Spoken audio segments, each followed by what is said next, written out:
Right. Space travel. Yep, it's a great show. I watched those. Robots. Artificial intelligence. Right? You've seen the show. 2 days. 2 days. So this is kind of the foundation for Netflix's new series, Lost in Space. These are like technologies. These are innovations that we take for granted today. Some of you are young enough that your entire life, these things have existed. Okay? For me, this was Lost in Space. Okay? This was all science fiction for me. Right? None of these things existed. So I grew up with, if you really seriously talk about robots, people make fun of you.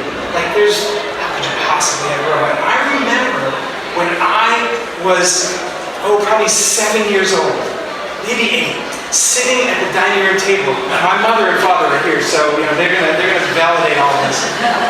But I remember sitting at the dining room table with a pile of paper, and I was drawing robots. And every time I would draw another robot, I'd get madder and madder because I didn't want to draw robots. I wanted to build a robot, right? And the technology didn't exist, and that's what I wanted to do. And as I look back over my life, that shaped a lot of who I became and how I approach business. And so today, we're going to talk about 3 things. Okay? We're just going to talk about 3 lessons that I've learned as an entrepreneur. The first one is figure out who you are. Figure out what makes you who you are. The next one is find people in your life. Hang out with people who make you better. People who challenge you. And you'll see what I mean when we get into it. And the last one, everybody here is doing some kind of entrepreneurial something. You're getting into business, you're risking it all getting out there. The last thing is to trust your gut. Okay? And we'll talk about what all those things mean. Back when I was a little kid, John F. Kennedy challenged the United States to put a man on the moon. Some of you are going, yeah, big deal. There were no computers. We didn't have the technology to do this. And he challenged us to do that. And so what happened? When I was 10 years old, I stayed up, I looked it up the other day, 12:17 in the morning. I don't know, thank you for letting me stay up. And I watched us land on the moon. There were people who said it couldn't be done. This was amazing. And I had this poster in my room, as every kid who was my age did, of Neil Armstrong walking on the moon. That was science fiction, just a few years earlier. Anybody know this show? Anybody know this? Speed Racer. You're too young to know Speed Racer. There's also another movie. There's a new movie. There's a new movie with Speed Racer. Okay. All right. So I grew up with Speed Racer.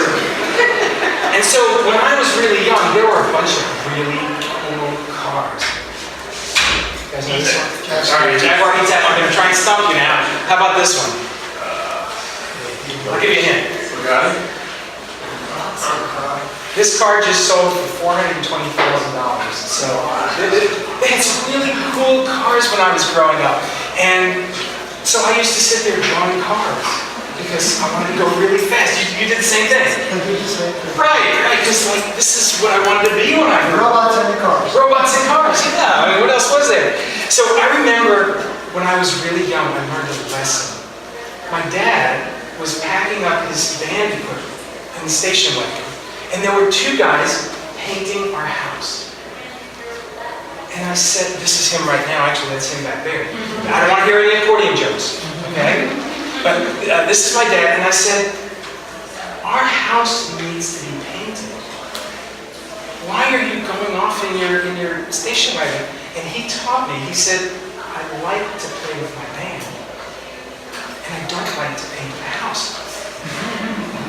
I'm going to play in the band, they're going to pay me, and I'll pay them to paint the house.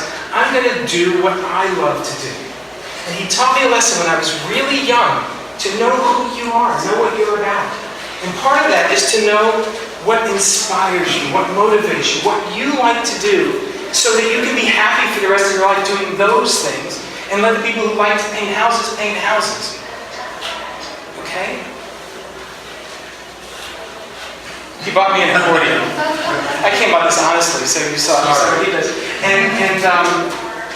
So I was in elementary school. I had played in a band. My very first band gig was in front of the auditorium for our elementary school.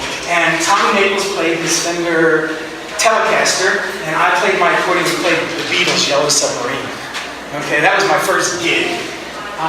But it was a lot of fun, and yeah, then I went to middle school. That's what it looked like back then. Most of you growing up, really? You know, you gotta wear your dresses. Anyway, that's what we looked like. Somehow, I convinced my dad to buy me one of these, because I really wanted to play in this rock and roll band. And what he said to me was, okay, we'll figure out how to do this, but you've got to learn to play one of these. And I said, like, why? He said, well, there's no place for an organ in the band at school. Okay? But there's an orchestra and there's bands. And we had an orchestra like this. We had horns and we had strings. And so if I could learn to play the saxophone and play with these other bands, and I could also play in a rock band. And so I actually convinced the band director to let my rock and roll band play with the orchestra in one of their concerts. This is pretty cool. And I looked on the internet, I tried to find a picture of my band, and I found one. Okay? We were so good. I think that's us, I'm pretty sure. And so at least that's what I remember we sounded like. But music was a big part of my life too. And then my parents did the most awful thing possible. Just as I was about to start high school, they moved from New York City, the center of the universe, to Winston-Salem, North Carolina. As a smart aleck New York kid, they don't even speak English down there. This was hard for me, right? And I'm tearing all my friends, and it turned out it was the best thing that I ever did. Because I ended up going to this high school, which is right down the street. I went to Reynolds High School. And I learned so much about myself and what motivates me. I met my wife in high school. We're still married, 38 years. Our anniversary's coming up. This is me right here in the middle, that guy with all the hair. I played in a band that was the best musicians. These are all professional musicians now. These guys were amazing. I never would have had that opportunity in New York. I just kind of fell into that. And I discovered that I loved math. I loved science. I loved physics. Okay? I was one of those weird nerds in high school. And so I applied to Rensselaer. Oh, know who you are. Figure out who you are. I applied to Rensselaer Polytechnic Institute. Have you ever heard of this? It's the first engineering school in the United States. And we were nerds. We used to go to the hockey games. That was the big sport. And we used to do a cheer. Give me an R. Give me an E. We'd spell out Rensselaer Polytechnic Institute. Sometimes we'd get it right. By the time we got to the end, the games would be over, they'd turn the lights out. But I went to RPI because the people who went to RPI wanted to change the world. People who went to RPI had started companies, mostly tech companies. Many of the companies you know were started by graduates from this little tiny engineering school in upstate New York. That's why I went there. That's what I wanted to do. I just knew that about myself. So that's what I did. I met this guy, Henry Scarton. Henry Scarton taught acoustics. They've got the connection on music and all that. And Henry Scarton had a reputation for being, I can't say it with my parents anymore, for being tough. Nobody wanted to take this class. Acoustics is a hard class. And I took this class with Henry Scarton, acoustics, and I ended up doing my master's thesis with him. Okay? And he was a tough guy. What is this? Jackhammer. Now, somebody who hasn't heard me talk before, I need a volunteer to make the sound of a jackhammer. That's perfect. Okay? So everybody give a round of applause. Very good. That is what I'm going to said too, before I started on my master's project. Everybody that you ask says a jackhammer goes, that noise. I'm going to play you what it actually sounds like.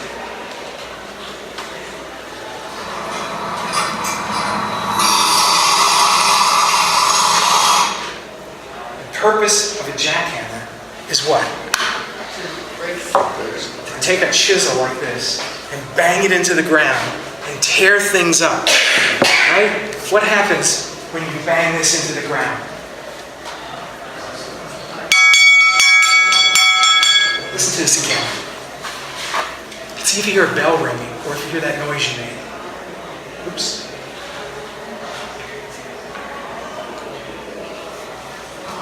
See if you hear the chisel. You hear it? It turns out that chisel noise is the noise that makes you deaf. Okay? The air noise is so low it doesn't hurt your ears nearly as much as the chisel ringing. So, my master's thesis was to figure out how do you quiet the chisel. Want me to show you how you do it? So obviously, they gave me a master's degree for this, right? That's it. You dab it, just like that. So if you can do that to a chisel, okay, that turned out to be my first patent.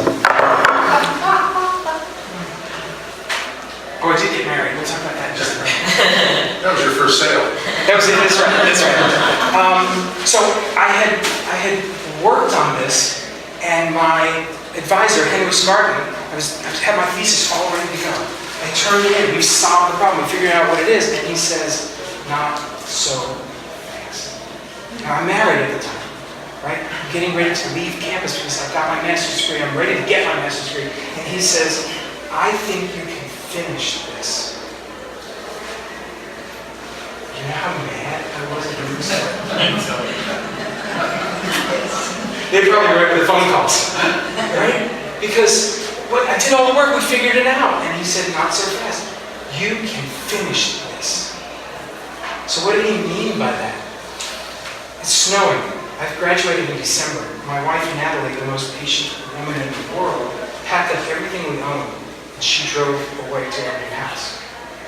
And I stayed on campus while everybody went home at Christmas break. And I worked in the lab day and night until this. We figured out how to actually take this chisel and screw a damper on it and get rid of the noise. And we patented this for peening hammers, for jackhammers, for shuttle looms, for everything you could possibly imagine that generates this kind of noise. Okay, we spent 3 years working on it. The only thing we didn't get right was my name, John A. It's Anthony John, not John A. But we got everything else crammed into this patent. And Henry Scarton was right. Henry Scarton was one of these people who made me better because he held me to a high standard. He was a pain in the butt, and I love him because he made me better. So I got a degree in acoustics. That's obvious, right? What else did I get a degree in, if you've been paying attention? Music theory. That's close. How about robotics? Okay? And because I wanted to start a company, I decided I'd get a degree in management as well. Okay? So, you guys don't get that reference. I have to remember that, Karen. All right. With the music, I really wanted to open up a recording studio. Okay? Well, this happens to be a studio in California. And what was happening, you guys don't remember life before digital music. I learned tape. And digital was coming along. So I went with my roommate before I got married. My roommate and I went to New York City, to RCA Studios, to look at all the latest digital equipment. And we discovered that for about $2 million, we could open up a recording studio. And I said, I better get a real job, because that isn't going to happen. And so, I interviewed at ASEA Robotics. They were building robots for Ford and the automobile companies and other things. This was all new and upcoming stuff. I interviewed at Bose. You guys know Bose speakers up in Framingham, Massachusetts. They were doing really innovative stuff. And I interviewed at Northrop, because Northrop was doing supersonic travel, supersonic, sonic acoustics, all that kind of stuff. So anybody want to guess where I went to work? Go. Xerox. He knows the answer. I went to work at Xerox. None of the above. The reason I went to work at Xerox, let me show you. This Coulomb friction damping thing that was the patent is also the same basic principle that a copier works on. And my master's thesis caught the eye of this guy, John Upton. John is the most brilliant person I've ever met, at least one of them. He was a lot younger at the time, that's him now. John interviewed me, so I flew in, he came to the hotel, we sat down, we had breakfast for about an hour and a half. And we sat there and we talked, and we started talking about his book on solar energy. Now, I was going to work at Xerox. This guy wrote a book on solar energy. We talked about all kinds of things. And our hour and a half breakfast was over, it seemed like 5 minutes. It was just such an amazing conversation. He impressed me so much. So after breakfast, we got in his car. This is Rochester, New York. This was what his car looked like. We got in his car, and we drove to the Xerox campus. This is the Xerox campus, all of these buildings. I interviewed in this building over here. Okay? And so John sat me down with somebody, and he went away, and half an hour later he came back. And he said, come take a walk with me. So we started walking down the hall. And we're talking, and we walk a little more, and he makes a right-hand turn, and he walks into the men's room. Oh no. And so I have to make a decision, so I follow him in, and we're standing there. We're kind of standing there, and we're talking. And he says, I really want you to come to work for me. I want you to finish your interviews today, but at the end of the day, we're going to offer you a job. I'm pretty sure I can shake his hand. But I took the job because John was the most incredible person I met.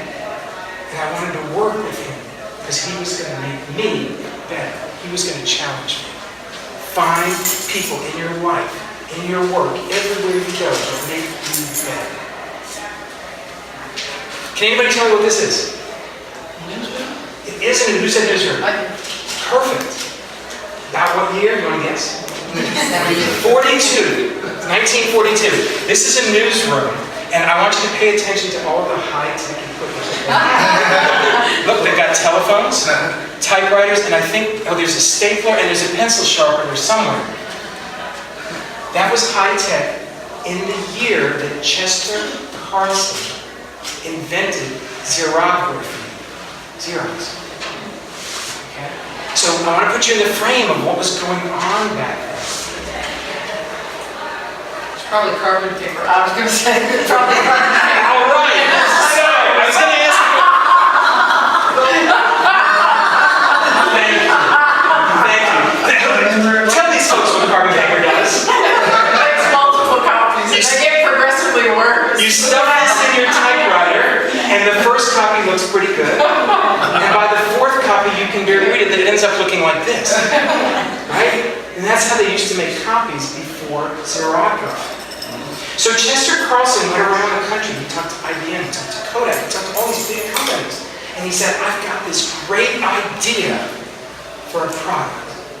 You take a copy, and you take an original, and you put it on, and you push a button, and you can make as many copies as you want. And you know what they said? They interviewed secretaries all over the United States.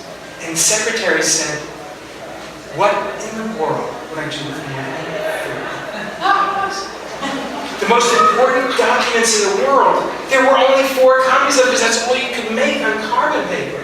And so the world told Chester Carlson that his innovation, there's no market for it. So he had to start his own company. Right? And that's how Xerox got started. He trusted his gut. He felt like there was something there. And the little thing down the bottom here, innovation, is really innovative. And you guys want to be entrepreneurs. Everyone, all your friends, they're all going to tell you why whatever it is you're trying to do, it's not going to work. Xerography is not going to work. It's never obvious until it becomes obvious. I don't trust you. If you're going to be an innovator, there are going to be a bunch of naysayers. So I'm working back at Xerox on this great big giant copier. And music is still important to me, so here's my band. Oh, I was in my leather pants, my wife wouldn't let me. But I want to tell you about playing in a band and what you learn from playing in a band. The first thing you learn is that everyone is there not because they have to be, but because they want to be. It's this kind of democracy where everyone has to work together. It's this kind of democracy where the other people are better than you at what they do, and unless everyone steps up to the plate and does their best, it doesn't work. You learn that if you make mistakes, you've got to keep going. Nobody knows anyway, okay? And so you learn a lot about life from having to perform, from having to think in the moment and just keep going, and having to work with people and motivate other people so they don't leave and go to another band. You got to keep everybody happy. It's a great business experience, it was for me.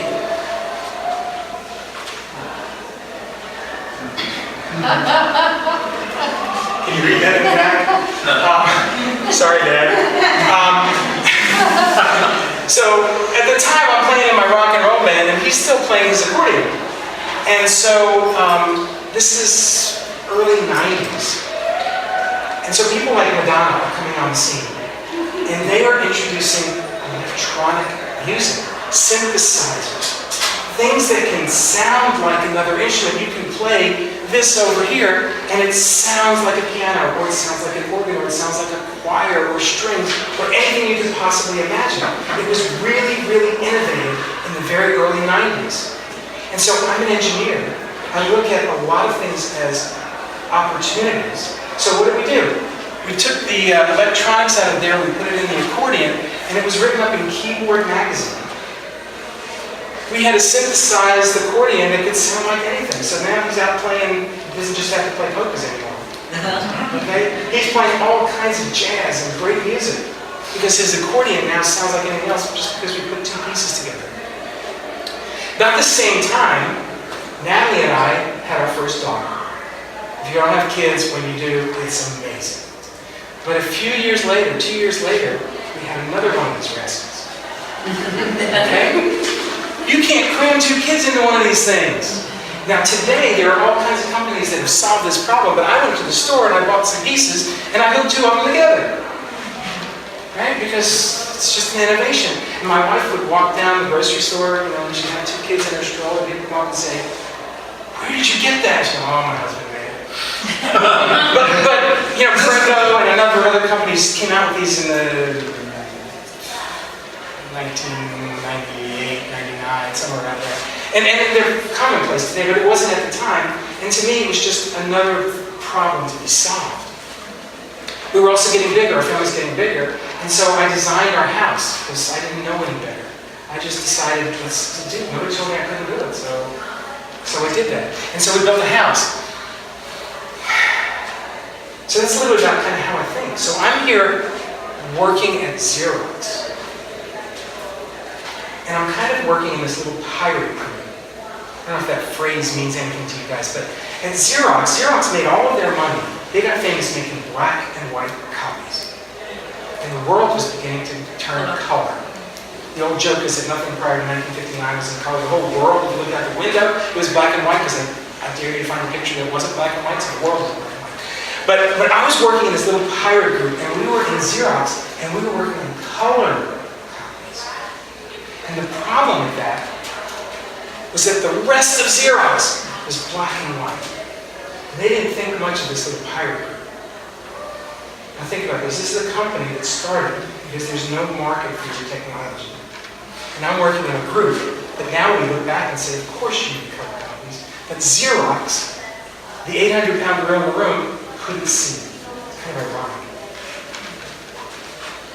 Trust your gut. I believed color was the way to go. Innovation is never obvious. So I met this guy. His name's Benny Landa, and I'll talk about him in just a minute. And I was supposed to meet him in Israel. We bombed Gaddafi, we bombed Libya that year. 2 weeks before I was supposed to get on a plane and fly to Israel. So Xerox says, new corporate rule, no flight to the Middle East. Pretty smart, right? Okay, but who did I work for? John. Is John going to accept this? No, it's a problem. He's going to solve it. So, 3 weeks later, we get on the corporate jet. No commercial flights. Nobody said we couldn't fly corporate jet. So we flew to Israel on the corporate jet. So while I'm flying on this jet, trying to think about not getting shot out of the sky, I came up with this idea, which was my second pattern. I literally wrote it down on the plane, because you gotta keep your mind busy with something. It's a method for doing, before that it was one pass for blue, for each of the colors. You have to go around 4 times. This was doing it all in one pass. And so we patented that. This is Benny Landa today. His process is, you packet printers, when you get stuff in the mail that has your name on it, it's variable printing, he pioneered all of that stuff. Most of the equipment that's out there today has his company's name on it and his patents on it somewhere. He was a brilliant guy. I love working with Benny Landa. This is him today. This is what his printing presses and his digital presses look like. He was a guy who challenged me and made me a better person. It was great that I got to hang out with him and learn so much about him running his company and how to run the company. As a matter of fact, when I got back, a year later, Xerox formed a joint venture with DuPont. DuPont wanted to get into color, they were in the color proofing business, and we formed a company that ended up being about 300 employees. When I started, it was about 60, 70 employees. We grew it really fast, in about a year and a half. What happened is, the two companies, like all the joint ventures of the late 80s, decided to get a divorce. They had different agendas, different objectives. We were working on color printing technology that could have done what Benny Landa did years later. And it just kind of fell apart. So, as the company's getting a divorce, and they announced to everybody we were breaking up the company, I was headed back to Xerox, and my best friend Dave was headed back to DuPont. So I had a nice paying job. And I just want to remind you guys, this is 1987. This is high tech. Okay? Personal computers were barely coming out. Apple had just introduced. I'm sorry? The floppy disk. Yeah, the floppy disks. Yeah, the 5 1/4-inch floppy disks. Like, most people don't even know what those are. Yeah, it was terrible. You bend them and then they don't work anymore. Yeah, and so that was kind of high tech. So one of the things in the printing industry, because we were trying to take analog printing presses, printing plates, and make it digital. One of the things you had to do to a printing plate, before you put it on the press, you had to expose it to a negative on a camera. And so this is kind of what the cameras look like. This is one of the ones we actually had in our space where we were working. And you can see, look at this high-tech timer. It's pretty high-tech stuff, right? It had a light bulb in the bottom and it turned on and it did its thing. So Dave and I got together and we said, we can do better than this. We actually had, oops, it's going to go 2 slides now. We actually built one. This is what it looked like, and yeah, that was me back in whatever year that was. It had a touch screen. This is pretty high-tech, right? It had a computer that ran it.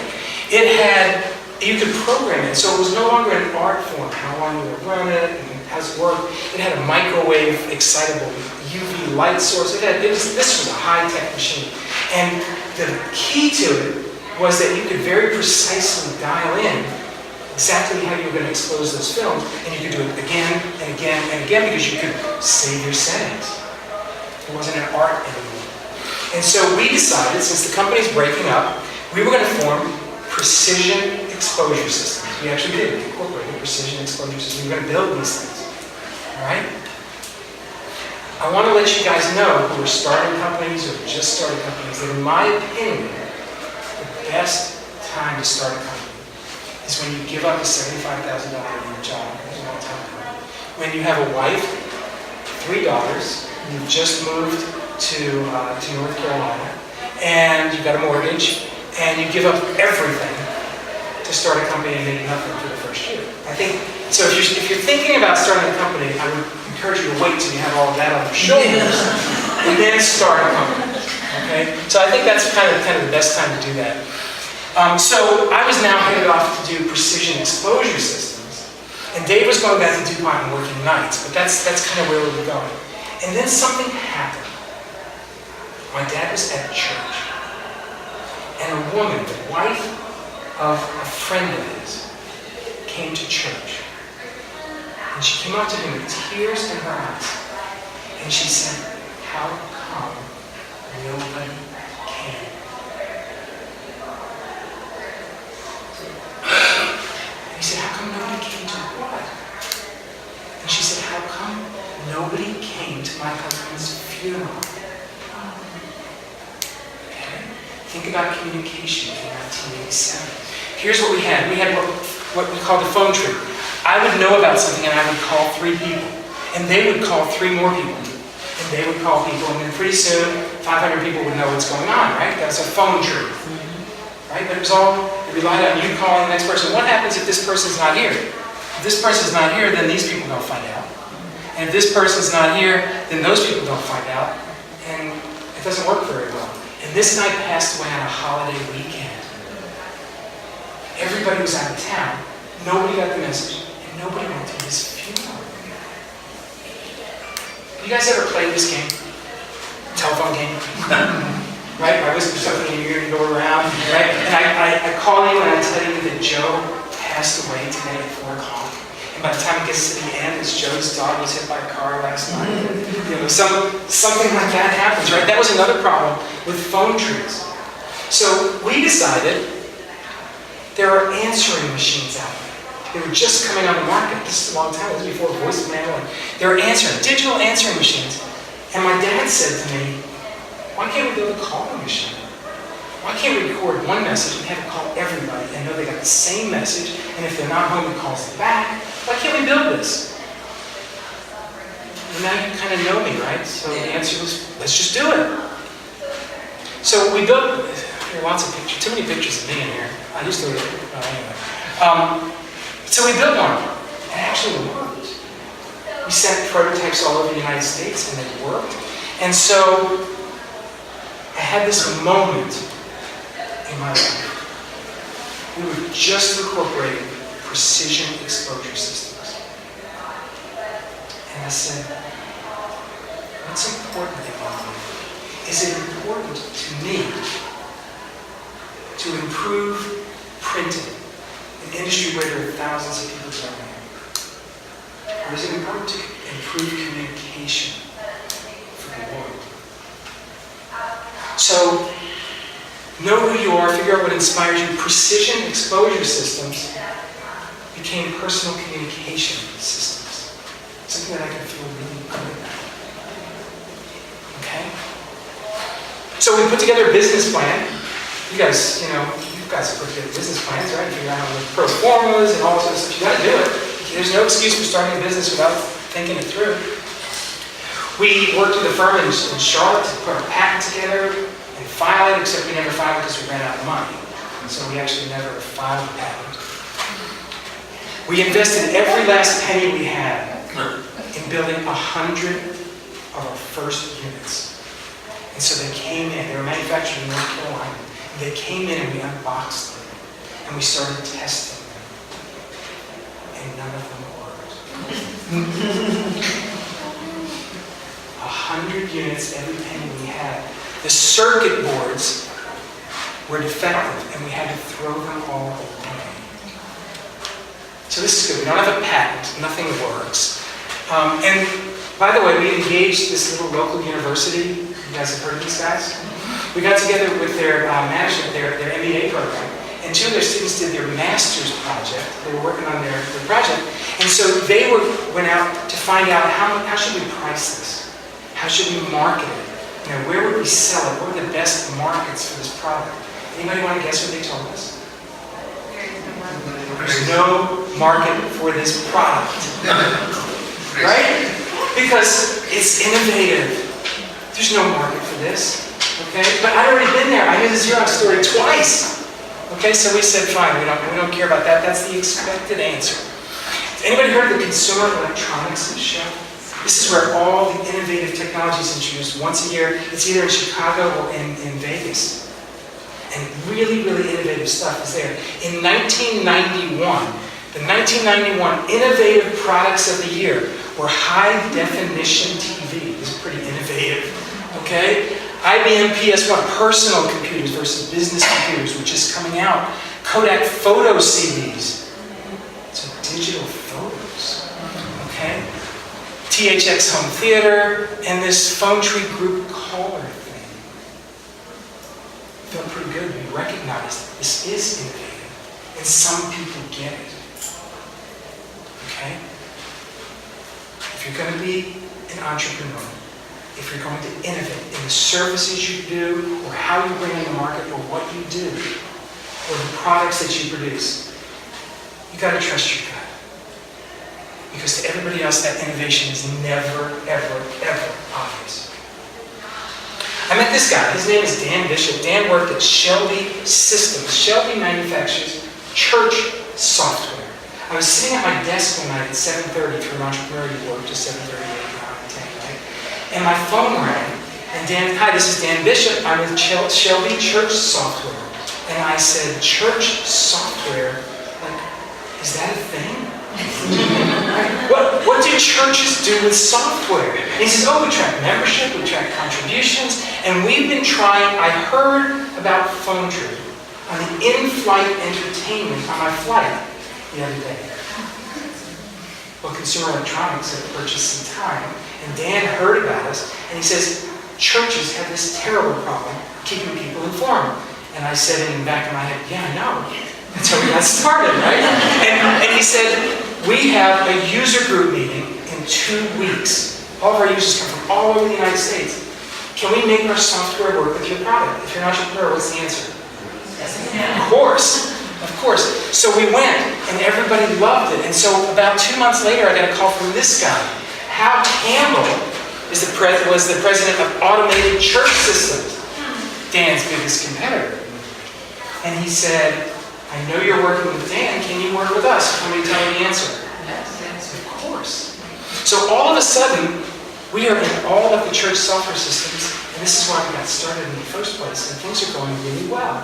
Just because things just kind of take advantage of everything that pops up, right? We then got a call from Saul Eye. Saul Eye is an eye center in Pennsylvania. And they said, can we use this to call our patients? Because we've got a problem, our patients don't show up for their appointments. You gotta remember, this is before the internet, this is before cell phones, this is before text messages, all this stuff. And we said, sure. So we took the phone tree, by the way, I didn't show this to you. This is what it looked like. And we opened it up and we put some new chips in it that said Monday, Tuesday, Wednesday, 2 o'clock, 3 o'clock. So we could call and say, you have an appointment on Monday, January 12th at 2:15 p.m. Okay? So all of a sudden we're in the healthcare business. Because we said yes to these guys. To this novel, crazy idea of actually calling patients instead of having some Betty at the front desk. Sorry to be sexist, it's usually Betty at the front desk. Call them. We then got together with Medical Manager. Medical Manager is a software that Baptist Hospital used, that Forsyth Hospital used to manage it, because they called us and said, hey, we need something for our clients. Medical Manager, if you don't recognize them, they became WebMD. You probably know them. And so we started working with these guys, and they have big medical centers all over the United States. So all of a sudden we're in the healthcare business as well. I got a call from one of these guys. Anybody know who this is? Right here. 41. Somebody said George Dadbush. I thought that was funny. Everybody knows Bill Clinton. Who knows this guy? Ross. You guys are good. H. Ross Perot ran for president in 92 and 96. And he called us and he said, remember, this is before the internet. This is before cell phones. And he said, can I use your product to reach out to my volunteers? Remember, he ran on the independent ticket and he organized volunteers all over the United States. And he said, can I use that? And we built these units, we slapped a modem on the bottom, and we mailed them out to his volunteers, Chicago, everywhere around. And he would record a message during the day, and at night, we'd upload the message. And the next day, all over the United States, people would get a call, "Hi, this is Ross Perot." Right? It was a pretty innovative way. It didn't cost them hardly anything. It was all through local phone calls. Okay? Then I got a call from School Messenger. Now, some of you probably grew up where your parents always got calls from the school when you weren't there, when something was wrong. But at the time, this was a novel idea, and they said, "Can we use this in schools?" And so I helped form this company, School Messenger. They used our product. And now it's kind of ubiquitous. It's obvious. And then the internet came along. So this is all pre-internet. The internet came along, and we said, manufacturing these boxes, we've got to do something on the internet. We need a service to do this. And so I worked with someone, and we formed a company called CallPoint. It was an online service, a hosted service that did what we did with this box. Okay, so move us into kind of the internet age. The guy that I partnered, good guy, but he and I didn't see eye to eye. Our management styles were different. The way we talked to people was different. The way we worked with people was different. We just couldn't get along. After investing about $1 million in this company, I had to walk away from this. This company, CallPoint, was very successful. It's just that this guy was not going to make me a better person. And it was time to recognize that and move on and surround myself with people who would make me better. Okay? Just know who you are. It wasn't going to work for me. I got a call from these guys. This is our biggest competitor. They were formed, I think, a year after us. So the market was kind of split between us and them. And I remember getting the call from the president, Neil Armstrong. I met him in Memphis. And I left the airport, I got in my car, and by this time I had a cell phone, and my phone rang.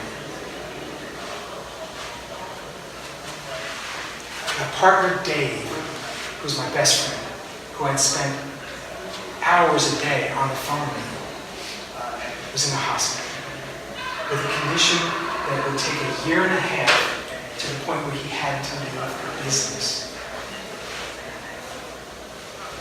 This is devastating. It was the two of us. And my dad, he was the financial guy. But it was the two of us that started this company, and he wasn't going to be there anymore. This was hard for me.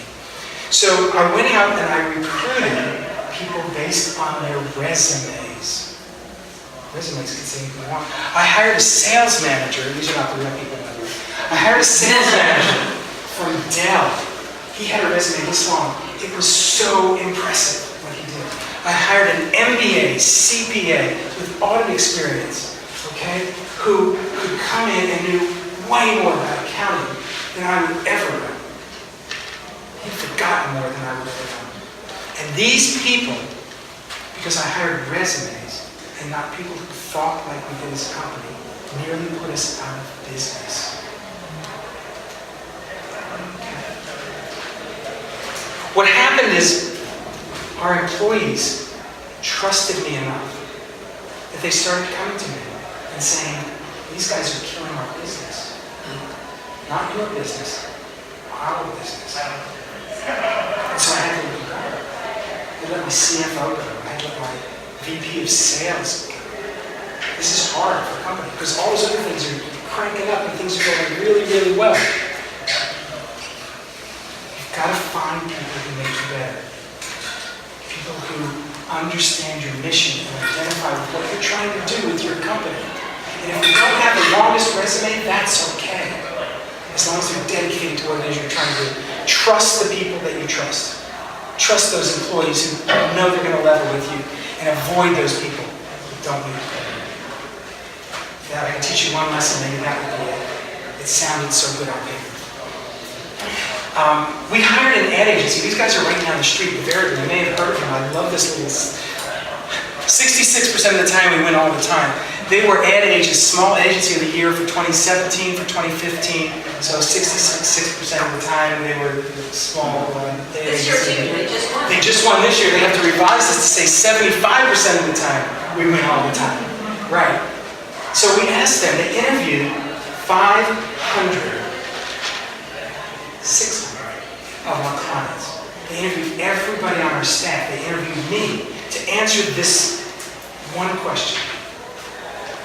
What can you guys be, what are you guys best in the world at? What do you do? What value do you bring to the market that makes you a unique company? What are you uniquely qualified to be the best at?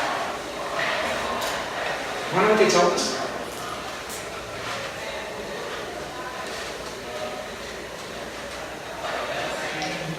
That's why we started the company, right? So we had to hire an ad agency to come in and say, well, what this company is best at is helping people do things they never do, like going to funerals. Okay?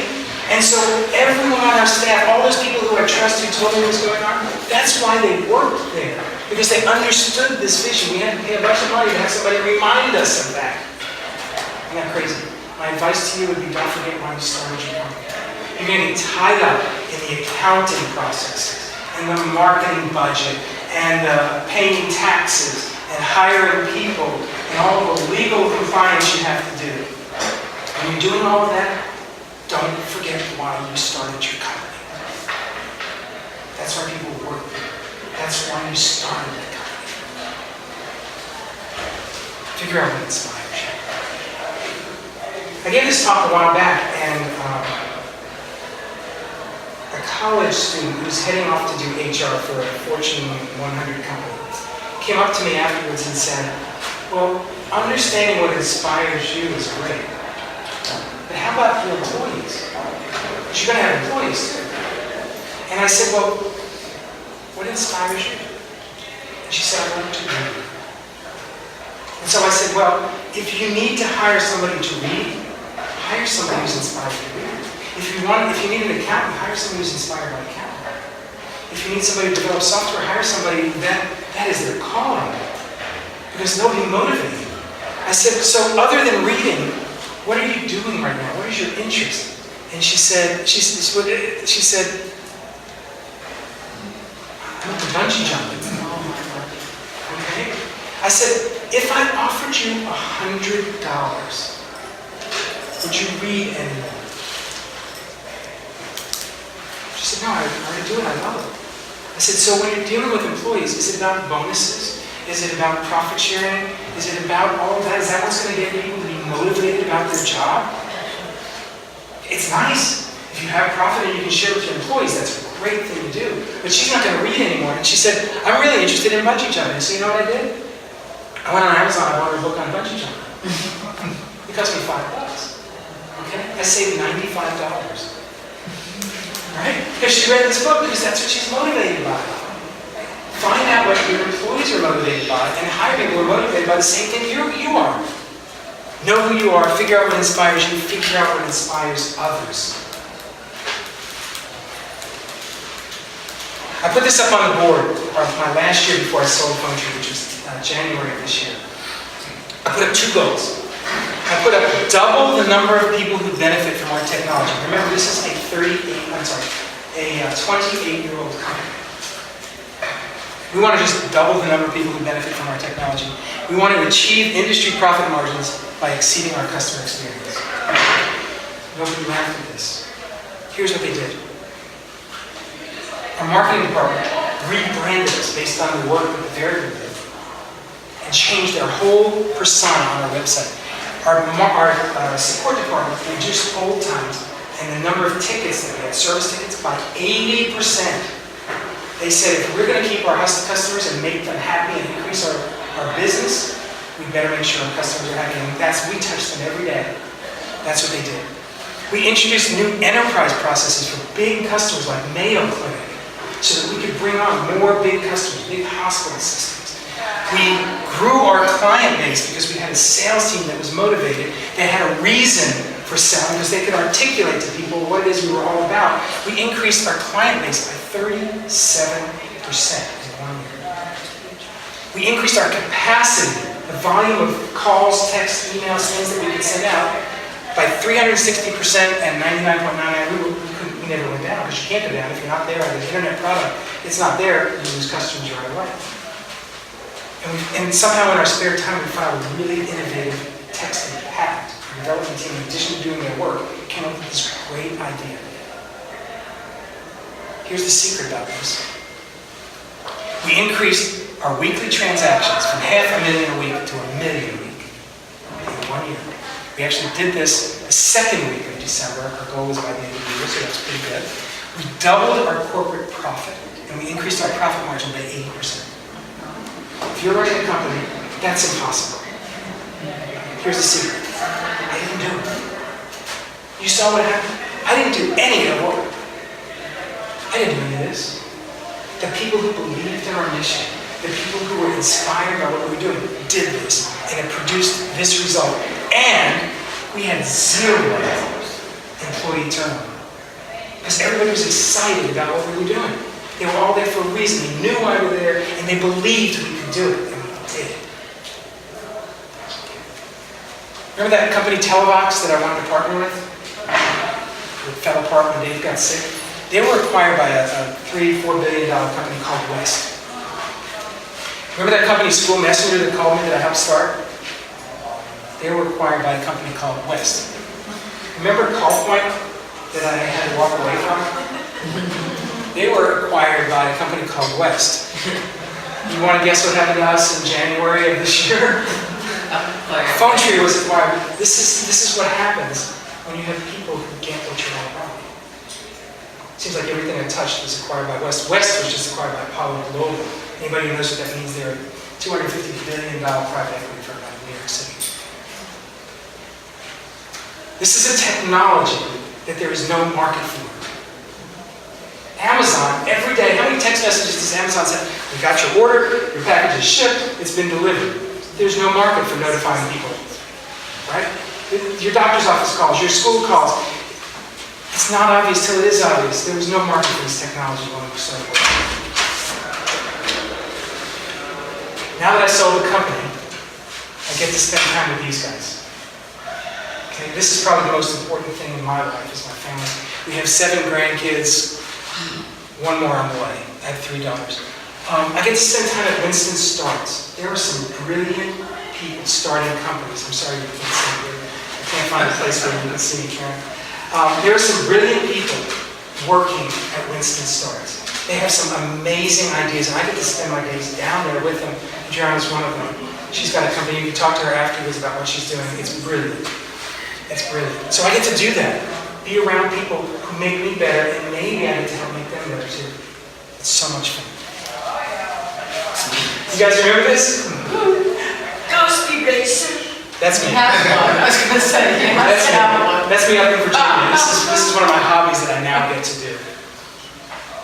Remember that recording studio, that $2 million recording studio? You guys tell me what happened to digital audio. Where are most CDs produced now? No, the content. In somebody's living room. This is my studio now, my basement. This is way more than the $2 million would have bought me back when we were looking at it. And this is pretty high-tech stuff. Remember this guy who wanted to play in a band? And learned so much about cooperation and making mistakes and moving on and keeping people together and being better because the people around you are better. This is what I do on the weekends. Okay? We're going to be we're going to be on this stage again this weekend. So I want to end by talking about just these 3 things, because I think those are the most important takeaways. Know who you are. Here's a little secret. Every other person who you work with, every other person you meet, wow, that sounds fierce. Go back. Every other person, they already know who you are. You're fooling yourself if you think they don't know who you are. Come to terms with who you are. Figure it out. Ask people you trust. Figure out what motivates you. Know yourself. If you're going to start a company, you better know who you are first. Find people who make you better. If you've got a friend who hangs out and is drunk all the time and just really is not a good person, I would advise you to fire that friend and find somebody who makes you better. Hang out with people who will make you better. Same thing with coworkers. There are all those people who are there, oh, guess what they did today? Don't hang out with them. Just don't do it. Life's too short. Find people who make you better, people who challenge you, who force you to do things maybe you're a little uncomfortable with. And if you're going to be an entrepreneur, your friends, your relatives, everyone's going to tell you whatever it is you're doing can't be done. You got to trust you. That's the way real innovation happens. Those are the three things. This is my contact information if you want to reach out to me. How are we doing on questions? Yes? So, when you talk about knowing who you are, so sometimes like it's hard to like look internally and be like, oh, what's some strategies do you use to just understand yourself more than all that? Make mistakes. Make mistakes.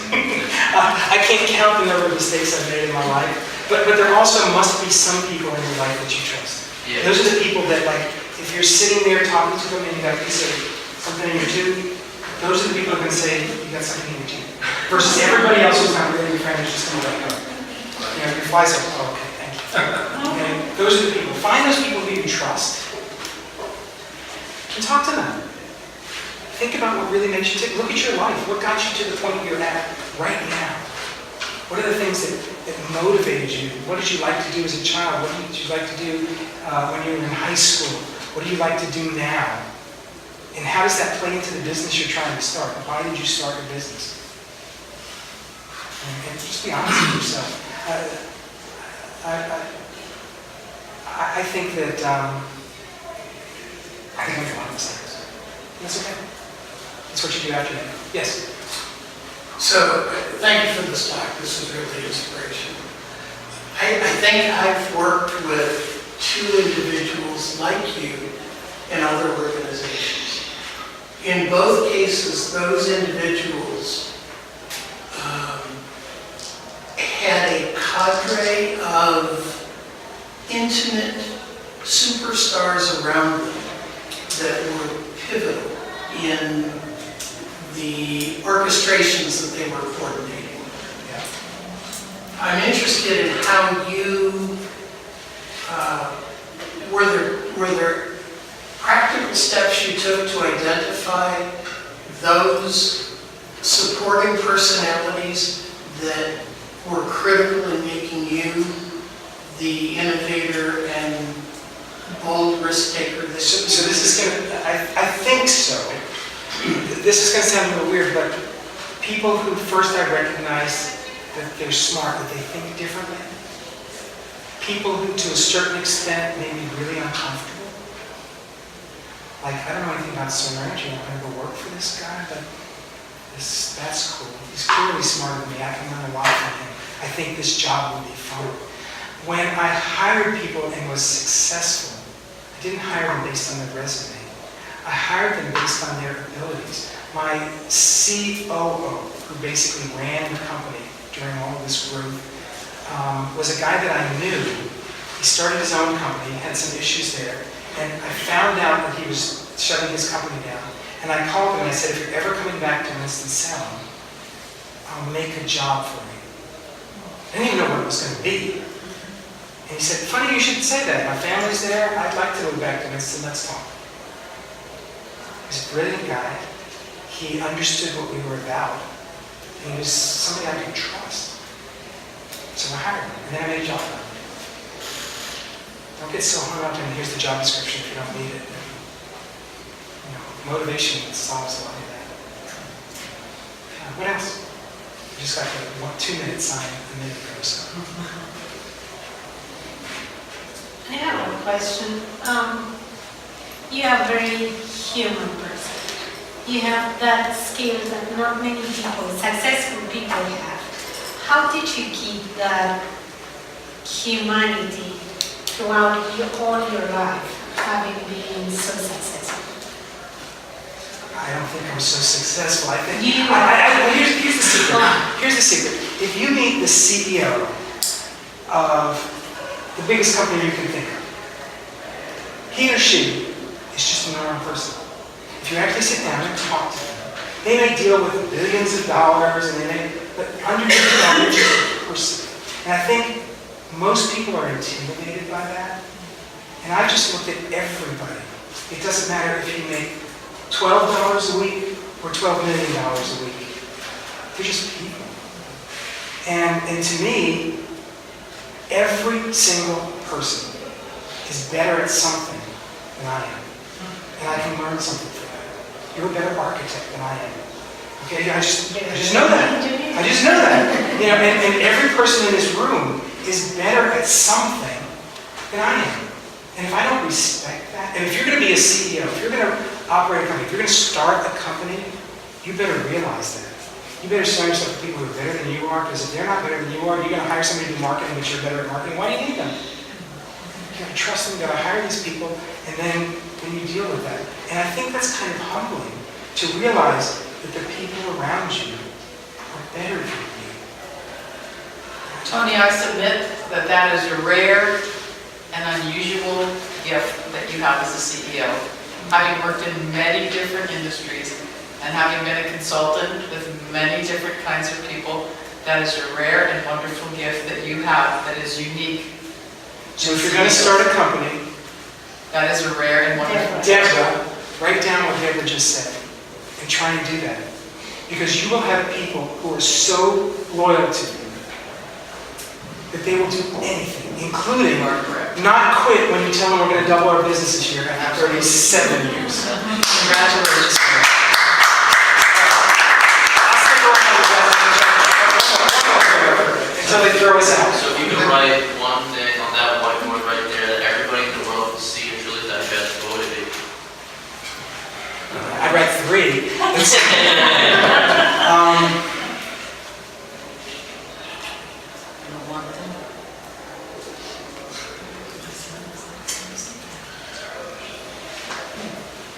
Never be happy with who you are or what you are or what you know. Always try to learn from other people.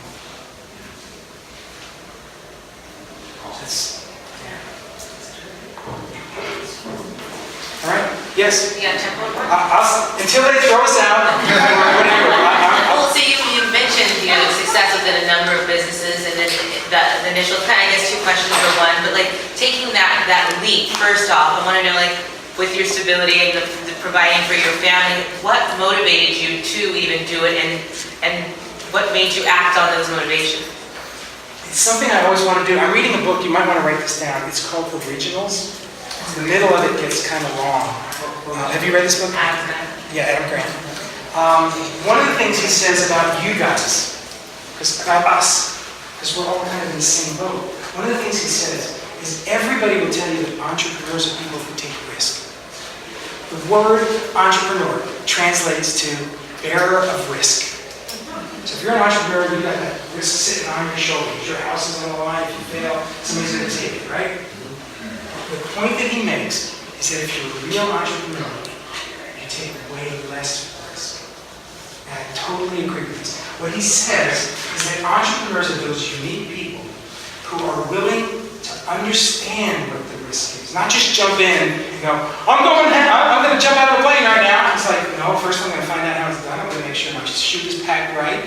I'm going to take all of these precautions. When I race on the track, my car was just inspected within a week of when I went. I have new tires, I have new brakes, I have a helmet, I have a Hans system that protects my back in case I get hit. I have, everybody on the track is going the same. I'm taking all the precautions I can. Is it inherently dangerous? Nobody's texting and driving. Nobody's coming at me at 60 miles an hour, not paying attention. I understand the risks. And if you're going to start a company, I would maintain that your friends are going to tell you that, man, you're a risk taker. And you're going to say, well, yeah, but I understand the risk. And I've done everything I can to minimize it. And I'm willing to step out and try. And I have enough confidence that if I fail, I'll fix it. Most people who start companies, they go out of business, you know what they do next? They start another company. They go, you know what I just learned? I just learned all this from the company I tried to start, so now I'm going to do it better. That's what people do. Okay? So I think it's understand the risks, but that's what entrepreneurs do. Yeah. Thank you very much. Thank you. Is that a question, or where it's time to go? I think it's time to go.